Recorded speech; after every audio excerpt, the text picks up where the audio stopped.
अभी सर्दियों का सीजन शुरू हो गया है। सुबह शाम हल्की फुल्की ठंड रहती है और दिन में गर्मी लगती है। इसी बदलते मौसम के कारण बच्चों से लेकर बड़े बुजुर्गों सभी में सर्दी, जुकाम, गले में दर्द, खराश आदि की प्रॉब्लम बढ़ गई है। और मैं भी इस समस्या से अछूती नहीं हूँ। और मैंने इसको ठीक करने के लिए जिस रेमेडी का इस्तेमाल किया है और मुझे आराम मिला है, आज वही रेमेडी आप लोगों के साथ मैं शेयर करने वाली हूँ। इस तरह की मौसमी बीमारियों से निजात पाने के लिए हम हमारी दादी नानी के बताए कुछ घरेलू नुस्खों का इस्तेमाल करेंगे तो ज़्यादा बेटर होगा। तो चलिए फ्रेंड्स, आज की इस रेमेडी को बनाना शुरू करते हैं।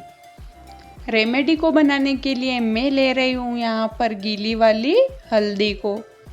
आपको बाज़ार में सफ़ेद वाली और येलो वाली दो तरह की हल्दी मिलेगी, जिसमें हमें येलो वाली हल्दी का ही इस्तेमाल करना है। और हम आज हल्दी पाउडर का यूज़ भी नहीं करेंगे, क्योंकि हल्दी पाउडर में भी बहुत सी बार कलर मिला हुआ आता है। इसलिए हम एकदम नेचुरल हल्दी का ही इस्तेमाल करेंगे, जो हमारे लिए ज़्यादा इफ़ेक्टिव होगी। हल्दी की गांठ को हमें धो कर के अच्छी तरह से साफ करके ले लेना है। और इसी के साथ मैं ले रही हूँ यहाँ पर एक दालचीनी का टुकड़ा। दालचीनी भी हमारी गले की खराश के लिए बहुत ही इफ़ेक्टिव होती है। दोस्तों, अब हम इस हल्दी की गांठ को ऐसे ही इस्तेमाल तो नहीं करेंगे, तो इसके लिए हम ले लेंगे एक अदरक ग्रेटर और उसमें 1 चम्मच के करीब हल्दी को ग्रेट कर लेंगे। इससे ज़्यादा हल्दी का हमें इस्तेमाल नहीं करना है। यहाँ मैं 2 लोगों के लिए इस रेमेडी का इस्तेमाल कर रही हूँ, इसलिए थोड़ा ज़्यादा अदरक ले रही हूँ। बाकी आप 1 चम्मच के करीब ही हल्दी लें, क्योंकि यह एकदम ताज़ा हल्दी है और इसका इफ़ेक्ट बहुत ही ज़्यादा रहता है। दोस्तों, अब मैंने ले लिया है एक पतीला और पतीले में डाल रही हूँ 1.5 गिलास पानी। आप एक जन के लिए इस रेमेडी को बनाएं तो 1 गिलास पानी ही काफ़ी है। फ्लेम को ऑन करके अब हम इसमें ग्रेट की हुई हल्दी को डालेंगे और इस पानी को हमें 3 से 4 मिनट तक उबाल लेना है, जिससे हल्दी के सारे गुण पानी के अंदर आ जाएंगे। इन केस यदि आप हल्दी पाउडर का इस्तेमाल करें तो उसे पानी उबलने के बाद ही इसमें डालें। और हल्दी के साथ ही हम इसमें आधा इंच दालचीनी का टुकड़ा भी डाल देंगे, जिससे इसका गुण भी पानी के अंदर आ जाएगा। फ्लेम को हाई करके हम 3 से 4 मिनट उबलने देंगे। और ये देखिए दोस्तों, 2 मिनट के बाद ही हमारी हल्दी में बहुत ही बढ़िया सा कलर आ गया है। अब हम कर देंगे फ्लेम को ऑफ और पानी को थोड़ा ठंडा होने देंगे। उसके बाद इसे हम छानेंगे। और ये लीजिए, पानी हमारा गुनगुना रह गया है, जितना कि हम पी सकते हैं।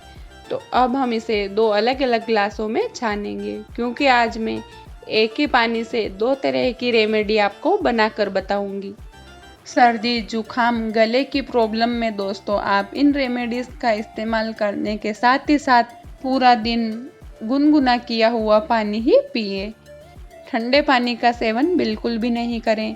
तली गली चीज़ों को नहीं खाएं, जिससे आपकी प्रॉब्लम बहुत ही जल्दी ठीक हो जाएगी। दोस्तों, 1 गिलास के पानी में मैं डाल रही हूँ 1 चम्मच शहद। शहद बहुत ही अच्छा एंटीबैक्टीरियल होता है, जो हमारे बैक्टीरिया को मारने में हेल्प करता है।